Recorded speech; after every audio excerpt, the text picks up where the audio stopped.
Greetings and welcome to Transit Ministries, a ministry for men and for those who walk with men. Today I want to talk about the anatomy of deception. How is deception structured? How does the devil deceive us? The devil does not deceive us at one level. He does not deal with us only at the level of talking to us, at the mental level only. The devil knows how we feel. He knows what we aspire to. So he appeals through what he says to how we feel. Let's look at an example of this. In Genesis 3 verse 5, when Eve is having a conversation with the devil asks Eve, did God really say blah, blah, blah, and then the conversation continues. And in verse 5, the devil says to Eve, the serpent says to Eve, "For God knows that in the day that you eat of this tree, you will be like God, knowing good and evil." True or false? Most of us would say false. But let's go to Genesis 3 verse 22. In verse 22, the Bible says, "And God said, behold, the man has become like one of us, knowing good and evil." So did the devil lie, or did the devil not lie? Now let me put it to you this way.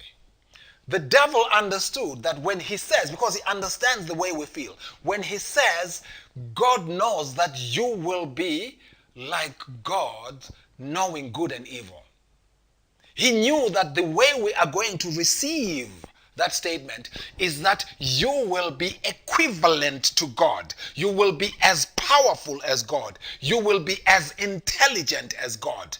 So the devil put it to us, and knowing that we were going to complete the sentences, the dashes for him, and say and see ourselves as being as powerful as important as intelligent as God. So he knew that's what we were going to think. And yet, what he meant was simply, God knows that in the day that you eat of this tree, you will be like God in only the aspect of knowing good and evil. Just in that one aspect. But God had already told us that this tree is called the tree of the knowledge of good and evil. But playing on our psyche, that's how the devil operates. And then God then confirms that the man has become like one of us in terms of knowing good and evil. Not that the man has become as powerful as us, not that the man has become as intelligent as us, but just that the man, because he has violated this commandment, he has gained this aspect of us that we had hidden from him in order to protect him. So the knowledge of good and evil had been hidden from us for our own protection, so that we actually only know good. So be careful when you hear anyone who gives you instructions that are contrary to what God has told you.